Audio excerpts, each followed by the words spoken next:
नमस्कार दोस्तों आइए एक बार फिर से आप सभी लोगों का हमारे YouTube चैनल पर हार्दिक स्वागत है। साथियों, सीधी बात नो बकवास सीधे वीडियो में हम आपको लेकर चलेंगे मुद्दों की ओर।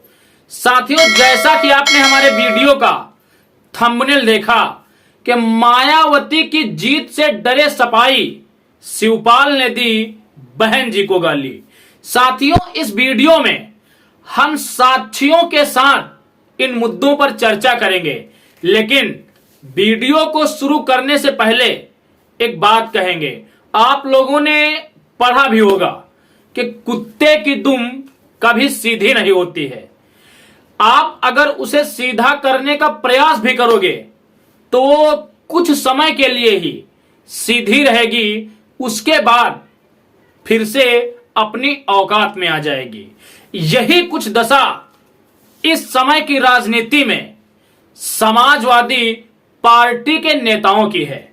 साथियों, आपको बताता चलूं, समाजवादी पार्टी के शीर्ष नेताओं की यह समझ में ही नहीं आ रहा है कि इस समय उनको क्या करना चाहिए। एक और अखिलेश यादव अपने कार्यकर्ताओं को, अपने नेताओं को यह नसीहत देते हैं कि वो बीएसपी सुप्रीमो मायावती जी के बारे में कुछ भी ना बोलें, क्योंकि वो उनकी वरिष्ठ नेता हैं।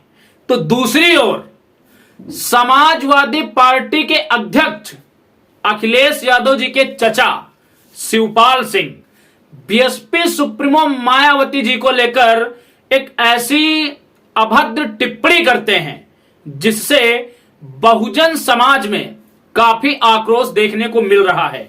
आप पहले शिवपाल के उस बयान को सुन लीजिए जो उन्होंने बीएसपी सुप्रीमो मायावती जी को लेकर दिया है। उसके बाद इस वीडियो में हम आगे चर्चा कर लेंगे। सुन लीजिए आप शिवपाल सिंह यादव का ये बयान। इस समय ये निठल्ली बैठी हुई है, इसके पास कोई काम नहीं है। और जब उसे याद आती है लखनऊ में एक जिस समय महारानी बनी थी भारतीय जनता पार्टी के सहयोग से 2 बार, तो जब लखनऊ की याद आती है तब ये बकवास करती है, बकवास करती है। और वो हम लोगों की भाषा में तो गांव में जब कहते हैं कि चबड़ चबड़ करने चली जाती है। तो साथियों, आप लोगों ने शिवपाल के इस बयान को सुना। इस बयान को सुनकर इस बात को आप भी समझ गए होंगे कि सपाइयों के दिल में और खासकर मुलायम परिवार के हृदय में इस देश के दलितों के लिए कितना ज्यादा सम्मान है। साथियों, वो सीधे सीधे बीएसपी सुप्रीमो मायावती जी को निठल्ली कह रहे हैं। और इस वीडियो में उन्होंने जो भाषा शैली अपनाई है बीएसपी सुप्रीमो मायावती जी को लेकर, वो बीएसपी सुप्रीमो मायावती जी के अपमान की ओर सीधे सीधे आपको लेकर जा रही है। दोस्तों, सब कुछ आपने सुन लिया। अब इस वीडियो में हम ज्यादा कुछ नहीं कहेंगे, लेकिन आपको इतना याद दिलवाएंगे कि ये वही लोग हैं जो इस देश में पीडीए की बात कर रहे हैं, दलितों के सहारे सत्ता में वापसी की बात कर रहे हैं। साथियों, अब आप जरा सोचिए कि इस देश की दलित समाज की सबसे वरिष्ठ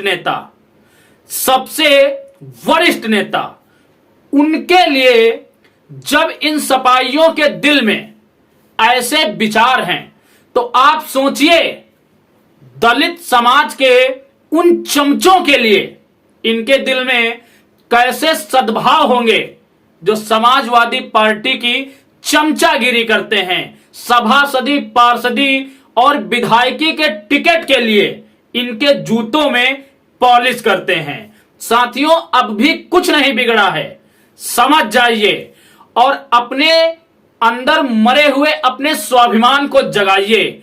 आप 2022 में संविधान की रक्षा के लिए समाजवादियों के साथ जा रहे हैं, सपाइयों के साथ जा रहे हैं, क्योंकि आपको ऐसा लगता है, आपका ब्रेन वॉश इस तरीके से कर दिया गया है कि 2024 के लोकसभा में बसपा कहीं पर भी नहीं है। दोस्तों, आपको बताता चलूं ये सपाइयों का डर ही है बीएसपी सुप्रीमो मायावती जी को लेकर, इसीलिए ये इस तरीके की अनाप शनाप बयानबाजी कर रहे हैं। साथियों, आपको बताता चलूं, इनको इस बात का आभास हो गया है कि अब उत्तर प्रदेश के अंदर इनकी दाल गलने वाली नहीं है और आने वाला समय उत्तर प्रदेश के अंदर बहुजन समाज पार्टी का है। इसीलिए ये लोग बीएसपी सुप्रीमो मायावती जी के ऊपर अपनी भड़ास को निकाल रहे हैं। ये लोग दलितों के वोट के सहारे सत्ता हासिल करना चाह रहे हैं। ये लोग संविधान की रक्षा कर दलितों के आरक्षण को इस देश में सुरक्षित रखने का दावा कर रहे हैं। दोस्तों, ये पहली बार नहीं हुआ, इससे पहले बीएसपी सुप्रीमो मायावती जी को लेकर समाजवादियों के द्वारा गेस्ट हाउस कांड किया गया था।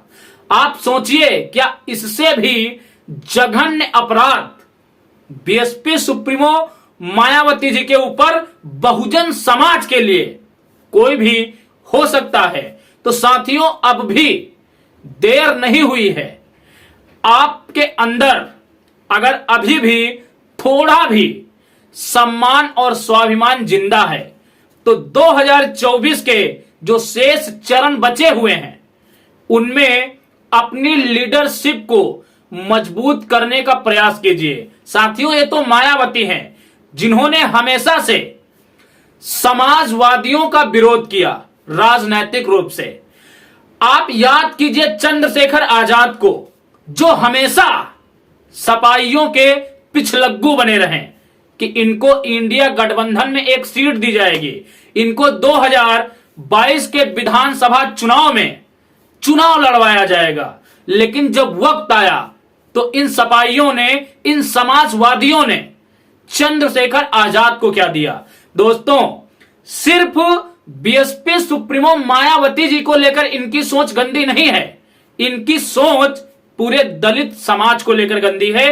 अगर दलित समाज को लेकर इनकी सोच स्वच्छ होती तो ये चंद्रशेखर आजाद को इस तरीके से कभी भी धोखा ना देते हैं। साथियों, मैं चंद्रशेखर आजाद जी के उन समर्थकों से भी अपील करूंगा जो लोग जिन सीटों पर आजाद समाज पार्टी का प्रत्याशी न होने के कारण इंडिया गठबंधन को वोट करने की इच्छा बनाए हुए हैं, आप इन सब चीजों का आकलन कीजिए। इस देश के अंदर सवर्णों से ज्यादा गिरा आपको सपा के लोग मानते हैं, इसका इतिहास है, आप उसे उठाकर देख लीजिए। ज्यादा हम कुछ नहीं कहेंगे क्योंकि शिवपाल के जो स्टेटमेंट हैं, उनके बोलने की जो भाषा शैली है वो सीधे सीधे सब कुछ बयां कर रही है।